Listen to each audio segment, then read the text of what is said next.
ঠিক 1 বছর আগে এই শহীদ মিনার থেকে আমরা ঘোষণা করেছিলাম ফ্যাসিবাদী ব্যবস্থা বিলোপের সেই ঐতিহাসিক এক দফা।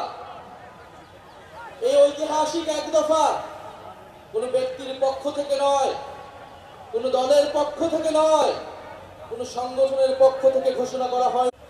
15-16 বছর বাংলাদেশে কোনো গণতন্ত্র ছিল না, ভোটাধিকার ছিল না, গুম খুন নির্যাতন মানবাধিকার হরণ হয়েছে, গণহত্যা হয়েছে। সর্বশেষ কোটা সংস্কার আন্দোলন 2024-এ শিক্ষার্থীদের ফ্যাসিবাদী ব্যবস্থার বিলোপ এবং নতুন রাজনৈতিক বন্দোবস্ত। আমরা দায়িত্ব এবং পদযাত্রায় দেশের বিভিন্ন জায়গায় বলেছি ফ্যাসিবাদী সরকারের পতন হয়েছে, বন্দোবস্তের বিলোপ আমরা ঘটাতে পারিনি।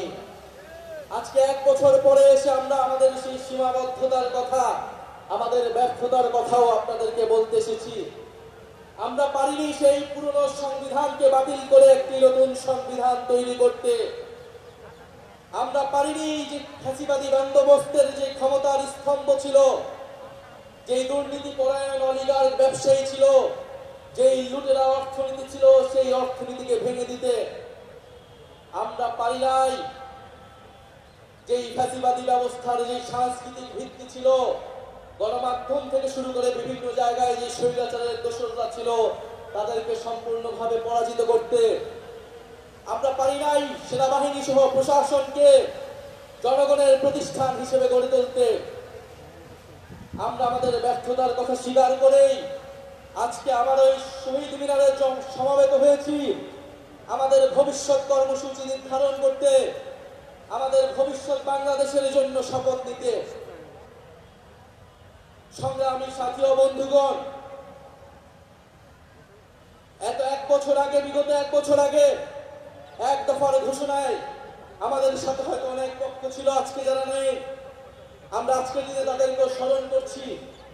জুলাই গণ অভ্যুত্থানে অংশগ্রহণ করা ফ্যাসিবাদ বিরোধী সকল রাজনৈতিক দল, সকল ছাত্র সংগঠন, আমাদের শিক্ষা প্রতিষ্ঠান, স্কুল, কলেজ, মাদ্রাসা, প্রাইভেট, বিশ্ববিদ্যালয়, আমাদের নারীরা, আমাদের প্রবাসী ভাই ও বোনেরা, আমাদের সর্বোপরি শহীদ হয়েছে যে সকল ভাই ও বোনেরা, তাদের পরিবারের সদস্যবৃন্দ এবং আহত যোদ্ধারা এবং বাংলাদেশের প্রতিটি প্রান্তে যারা জুলাই গণ অভ্যুত্থানে অংশগ্রহণ করছেন, তাদেরকে স্মরণ করে আমি আমার বক্তব্য শুরু করছি আনুষ্ঠানিকভাবে। এই বক্তব্য একটু দীর্ঘ হবে, আপনারা মনোযোগের সহিত শুনবেন। আমরা ভবিষ্যতে কি রাজনীতি করব, আমরা কেমন বাংলাদেশ তৈরি করতে চাই, তার রূপকল্প আছে আজকের এই বক্তব্যে।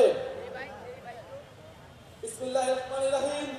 প্রিয় বাংলাদেশ, আজ থেকে ঠিক 1 বছর আগে এই শহীদ মিনারে দাঁড়িয়ে আমরা ফ্যাসিবাদী শাসন ব্যবস্থার পতনের ডাক দিয়েছিলাম। ছাত্র শ্রমিক জনতার বিপুল আত্মত্যাগের বিনিময়ে আমরা ফ্যাসিবাদী শাসনকে পরাজিত করে এক অবিস্মরণীয় বিজয় অর্জন করেছিলাম।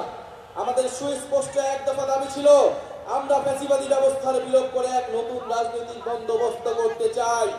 কেবল এক ফ্যাসিবাদী শাসক হটিয়ে আরেক ফ্যাসিবাদী ব্যবস্থার উত্থানের সম্ভাবনাকে জিয়ে রেখে আমরা নিশ্চিন্তে ঘরে ফিরতে পারি নাই, বরং রাষ্ট্র সমাজে দীর্ঘদিনের জেঁকে বসা এই ফ্যাসিবাদী ব্যবস্থা সমূলে উৎপাদনে আপনাদের তীব্র আকাঙ্ক্ষা বাস্তবায়নের দায়িত্ব কাঁধে তুলে নিতে গত 28শে ফেব্রুয়ারি আমরা আপনাদের ছাত্র শ্রমিক জনতার রাজনৈতিক দল জাতীয় নাগরিক পার্টি এনসিপি গঠন করেছি।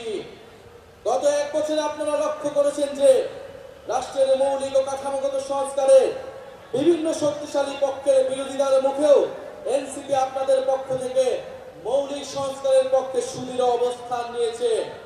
আমরা বিশ্বাস করি এই মৌলিক সংস্কারগুলো পুরোপুরি বাস্তবায়ন ছাড়া ফ্যাসিবাদী কাঠামো ভেঙে ফেলা আমাদের পক্ষে সম্ভব হবে না। প্রিয় বাংলাদেশ, হাজার বছরের ঐতিহাসিক পরিক্রমায় বঙ্গীয় বদ্বীপের জনগোষ্ঠী হিসেবে আমরা এক সমৃদ্ধ সক্রিয় সংস্কৃতি নিয়ে দাঁড়িয়ে আছি। তাই 200 বছরের ব্রিটিশ ঔপনিবেশিক শাসনের বিরুদ্ধে বাংলার নিপীড়িত কৃষক ও গণমানুষের দীর্ঘ লড়াইয়ের পরিণতিতে 1947 সালে পাকিস্তান রাষ্ট্রের পতন ঘটে। কিন্তু শোষণ ও বৈষম্য থেকে এদেশের গণমানুষের মুক্তি মিলেনি। ফলে পশ্চিম পাকিস্তানি শাসক গোষ্ঠীর বিরুদ্ধে 23 বছরের সংগ্রামের ধারাবাহিকতায় অর্থনৈতিক মুক্তি ও বৈষম্যহীন সমাজ প্রতিষ্ঠার আশায় 1971 সালে মহান মুক্তিযুদ্ধে লাখো শহীদের রক্তের বিনিময়ে আমাদের স্বাধীন বাংলাদেশ রাষ্ট্রের জন্ম হয়। কিন্তু 1972 সালের মুজিববাদী সংবিধান ও তৎপরবর্তী বাকশালী অপশাসন, দুর্নীতি, দুর্ভিক্ষ ছিল মানুষের এই সুদীর্ঘ ত্যাগ এবং আকাঙ্ক্ষার প্রতি নিষ্ঠুর প্রতারণা। বাঙালি জাতীয়তাবাদের নামে জনগণের উপর চাপিয়ে দেওয়া হয়েছিল একটি একমুখী ও স্বেচ্ছাচারী মতবাদ। তারপরে রাষ্ট্র গঠনের নানা চড়াই উৎরাই পেরোলেও স্বাধীনতার 5 দশকেও একটি রাষ্ট্র আমরা তৈরি করতে পারিনি যা গণতন্ত্র, সাম্য, মানবিক মর্যাদা এবং সামাজিক ন্যায় বিচারে নিশ্চিত করে। বরং দেশে একটি নিষ্ঠুর ফ্যাসিবাদী শাসন ব্যবস্থা কায়েম হয়েছিল রক্তের বিনিময়ে অর্জিত। আমাদের এই নতুন স্বাধীনতা কেবল সরকার পরিবর্তনের জন্য ঘটেনি। যে ব্যবস্থার মধ্যে দিয়ে ফ্যাসিবাদ কায়েম হয়, আমরা সেই ব্যবস্থার পরিবর্তন আপনাদের সামনে দাঁড়িয়ে নতুন বাংলাদেশের আমাদের সেকেন্ড রিপাবলিকের 24 দফা ইশতেহার ঘোষণা করছি। আমাদের প্রথম দফাটি হলো নতুন সংবিধান ও সেকেন্ড রিপাবলিক। পরিবারতন্ত্র, ফ্যাসিবাদী কাঠামোর বিলোপ করে একটি বৈষম্যহীন গণতান্ত্রিক